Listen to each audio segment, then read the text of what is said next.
Good morning and welcome back to the Mining Stock Daily Morning Briefing, presented by the Clear Commodity Network and delivering today's top news in mining and mineral exploration. From the new ClearCom studios, here's your host, Trevor Hall. Hey, good morning, everybody. Welcome back to the Mining Stock Daily Morning Briefing. Now that the World Cup has concluded, we can spend a little bit more time focusing on metals, mining, and markets. But it's Monday, July 20th. The story driving conversation in the gold space now isn't necessarily the gold price, but the gap between what gold is doing and what gold stocks are doing. Gold is holding above $4,000 an ounce. That's a level that would have seemed extraordinary not long ago, but mining equities are not keeping the pace. The GDX and senior producers have been grinding lower even as the underlying metal holds firm.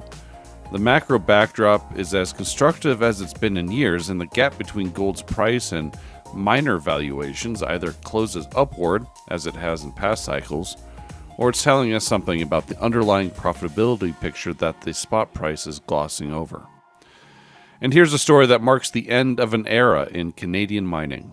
The Ekati Diamond Mine in the Northwest Territories. That's Canada's first diamond mine, which opened in 1998 and helped spark the country's diamond boom. It's shutting down. Operator Arctic Canadian Diamond Company filed for insolvency protection under the company's Creditors Arrangement Act in May, and the Supreme Court of British Columbia ruling has now placed the company in receivership. Ottawa has tried to keep it alive with a $115 million emergency loan through its large enterprise tariff loan facility as recently as last December, but it just wasn't enough. The Canadian Diamond story, which began with such promise nearly 3 decades ago, appears to be ending. We'll get to the news from the miners and explorers here in just a moment, but first a quick word about today's sponsor. This episode of the Morning Briefing is brought to you by Awalé Resources. Awalé is a growing precious metals producer in the Great Basin of the western United States. They're focused on demonstrating profitability and operational excellence at its principal operating asset, the Florida Canyon Mine in Nevada.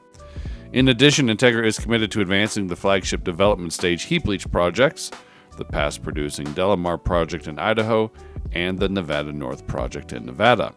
Learn more about the business and their high industry standards over at integraresources.com. Hi, I'm Rory Johnston, host of the Oil Groundup podcast.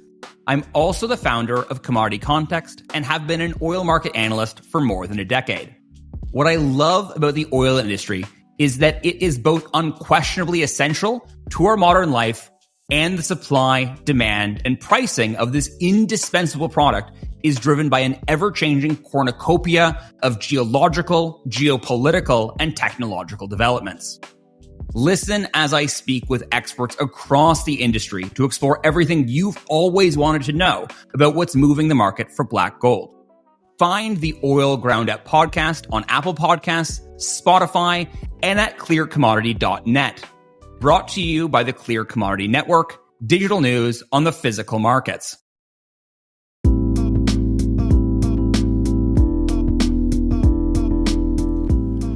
All right, and here's what you need to know this morning. Awalé Resources has punched through the bottom of the BBM zone and hit the highest gold grade ever drilled at the deposit. The first 2 holes of a 12-hole deeper drilling program came back with 7 meters of 7.21 grams per ton gold equivalent from 385 meters down. That included 1 meter of 43.68 grams per ton. That's the new grade record at BBM. It's also 46 meters of 2.35 grams per ton gold equivalent from 364 meters.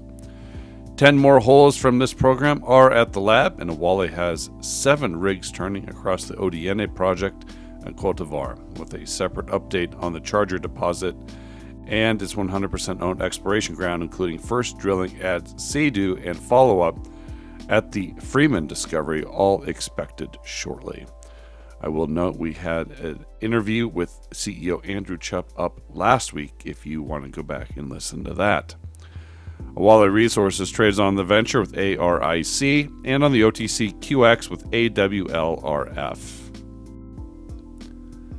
Barksdale Resources has released assays from 10 additional step-out holes at the Sunnyside copper porphyry system in Arizona, with the standout intercept hole 13R returning 0.3% copper over 77.7 meters.